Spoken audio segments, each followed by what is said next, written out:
A few hours ago, inside the Center Point Church in Ocean Springs, Mississippi, a scene unfolded that is enough to shatter anyone's soul. 18-year-old Nolan Wells, a young man whose smiling face and vibrant presence on the football field are now reduced to memories and photographs, lay in a closed casket at the front of that church. If you have been following this case from the beginning, you know this is not just a case of a tragic passing. This is a story of a family that hasn't even been granted the basic right to shed tears or mourn the loss of their son in peace, because they are too busy fighting a relentless battle for justice against a broken system.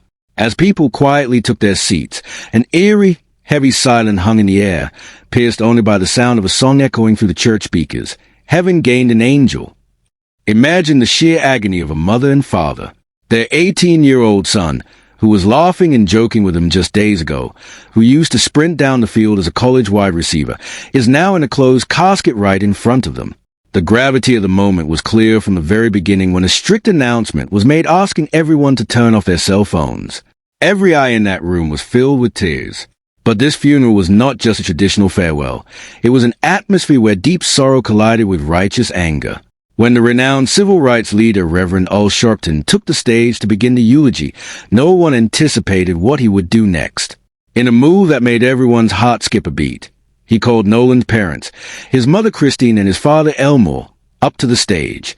When Nolan's mother, Christine, stepped up to the microphone, her words carried a raw, painful truth that pierced straight through the heart.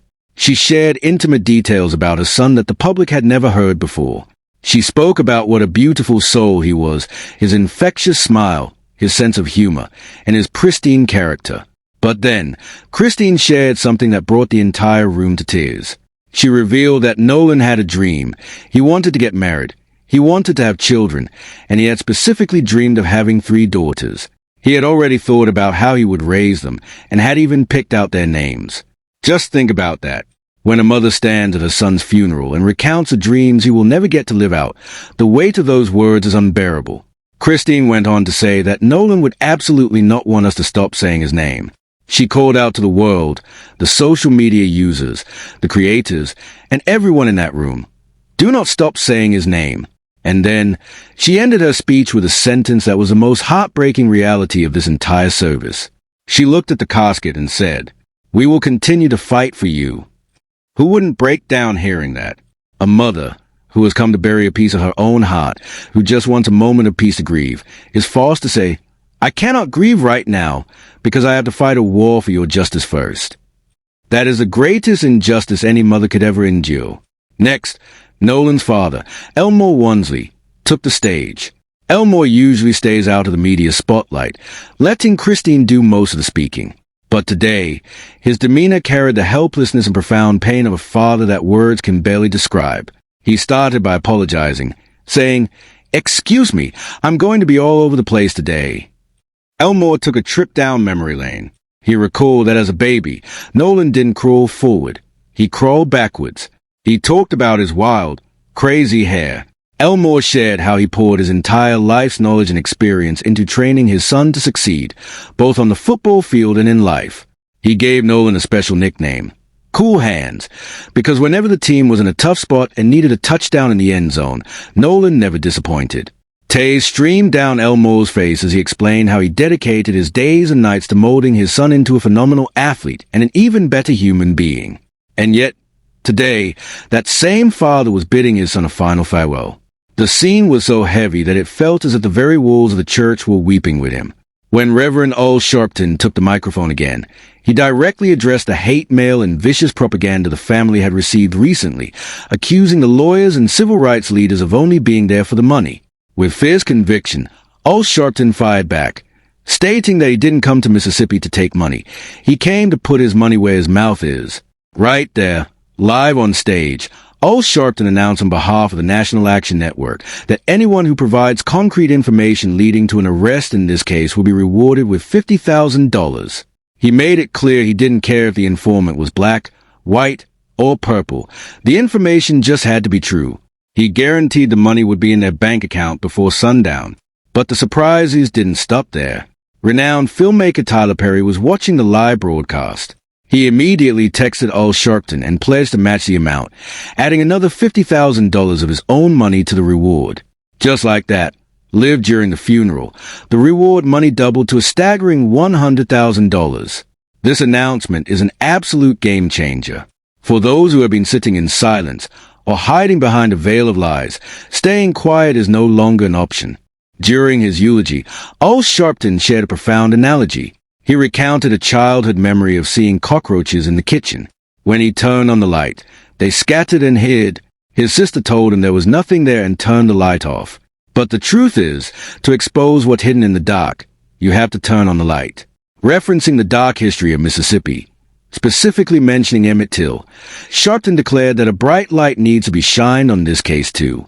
Until you flip that switch and shine the light of truth, the cockroaches hiding in the shadows won't scatter. He demanded that anyone lying or creating fake alibis must be exposed. He also took a moment to publicly thank Colin Kaepernick, who stepped up to fully fund the independent autopsy for Nolan's family. When the family's lawyer, the legendary civil rights attorney Ben Crump, took the stage, the energy shifted into a powerful, rallying cry. He demanded the absolute truth, the whole truth, and nothing but the truth. He expressed his deepest gratitude to the online activists, YouTube creators, and social media users who refused to let this case get swept under the rug, crediting their relentless pressure for getting the FBI involved.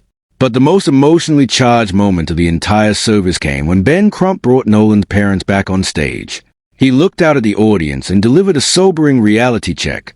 In a few days, the lights and the cameras are going to go away. The spotlight will fade, and that is when this mother and father will feel the most alone. I want us to make sure they know today that they are not alone. Ben Crump then started to chant, pulling the entire church into a unified chorus. Nolan's life matters. Nolan's life matters. Nolan's life matters. Hearing thousands of voices echo that chant was breathtaking. It wasn't just a slogan. It was a solemn vow that even when the world moves on to the next news cycle, this community will not abandon Nolan or his family. After the service concluded, the scene outside the church was just as heartbreaking. Nolan's casket was carefully loaded into the hearse. Resting on top of the casket was a beautiful arrangement of baby blue flowers, Nolan's absolute favorite color. The family and close friends then departed for a private repast to share their grief away from the cameras. Guys, the purpose of this video isn't just to recap the news. This video is a call to action. It is a voice that needs to reach anyone holding onto a shred of hope for justice. Now, it is your turn. Please, share this video everywhere so that the news of this $100,000 reward reaches anyone who might know the truth but has been too afraid to speak up. Go down to the comment section and spam the blue heart. If you have any information that could lead to an arrest, contact Benjamin Crump's office or the authorities immediately. We have to keep Nolan Wells' name alive, and our voices must not go quiet until his family gets the justice they deserve. Take care of yourselves and your loved ones. Until next time.